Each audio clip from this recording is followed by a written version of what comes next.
नमस्कार, आप देख रहे हैं नेक्स्ट 9 लाइव और मैं हूं आपके साथ अंकिता मिश्रा। श्रद्धा पार्ट 2 केस जो कि दिल्ली में हुआ, वो उससे एक बार फिर से दिल्ली वालों का दिल दहल गया है और देश में भी इसका बुरा प्रभाव पड़ा है। आपको बता दें कि इस केस में लगातार पुलिस छानबीन कर रही है और ये बात जानने की कोशिश कर रही है कि आखिर साहिल गहलोत ने अपनी ही प्रेमिका की इस तरीके से जान क्यों ले ली।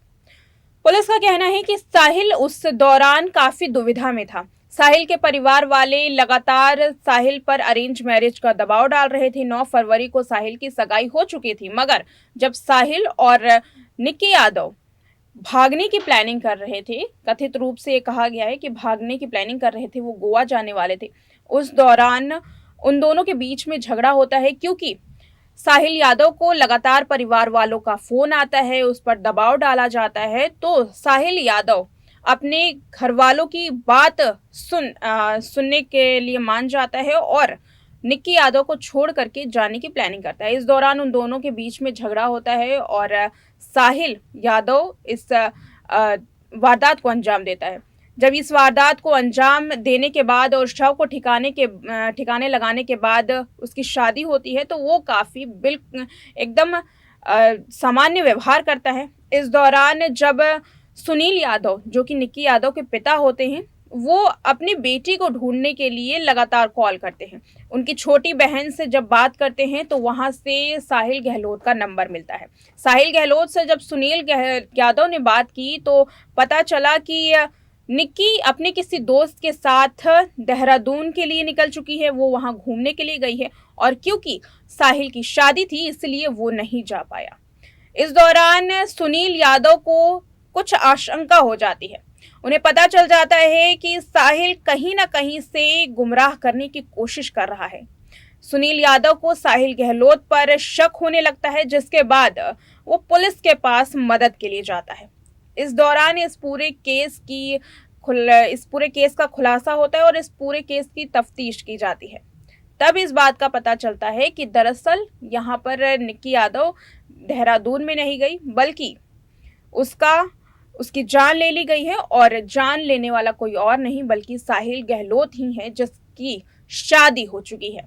एक वीडियो भी सामने आया है और इसे एक सबूत के रूप में माना जा रहा है, जिसमें ये देखा जा रहा है कि ये सगाई वाले दिन साहिल गहलोत काफी खुश नजर आता है।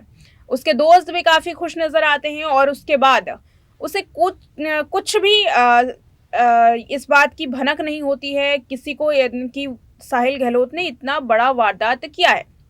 उसके परिवार वालों को भी इसकी कोई भी भनक नहीं होती। शादी के बाद भी वो काफ़ी सामान्य व्यवहार करता है, इसलिए किसी को आशंका नहीं होती कि साहिल ने इतना बड़ा कदम उठाया था। फिलहाल अब उसे पुलिस कस्टडी में रखा गया है, उससे छानबीन हो रही है। देखना यह है कि कहीं आफताब की तरह साहिल भी कोई राज तो नहीं छुपा रहा। क्या साहिल गहलोत ने पहले से निक्की यादव को जान लेने की कोशिश की है? पहले भी इस बात का सबूत क्या मिला है, इस बात पर भी पुलिस तफ्तीश कर रही है। वहीं पोस्टमार्टम रिपोर्ट भी निक्की यादव के सामने आई है।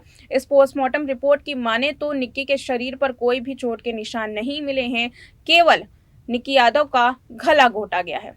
फिलहाल कौन कौन से सबूत और मिलते हैं, कैसे पुलिस इस पूरे केस की सुनवाई करती है, इस बात को देखना काफ़ी दिलचस्प होगा। और साथ ही ये भी देखना दिलचस्प होगा कि आगे आने वाले समय में आफताब पूनावाला को क्या सज़ा मिलती है, क्योंकि शुरुआत आफताब से हुई। आफताब ने जैसे जैसे श्रद्धा वालकर के साथ किया, अब वैसे वैसे ही उससे मिलती जुलती कहानियां कई सामने आ रही हैं, चाहे शव के टुकड़े करने की बात हो या फिर शव को फ्रिज में रखने की बात हो।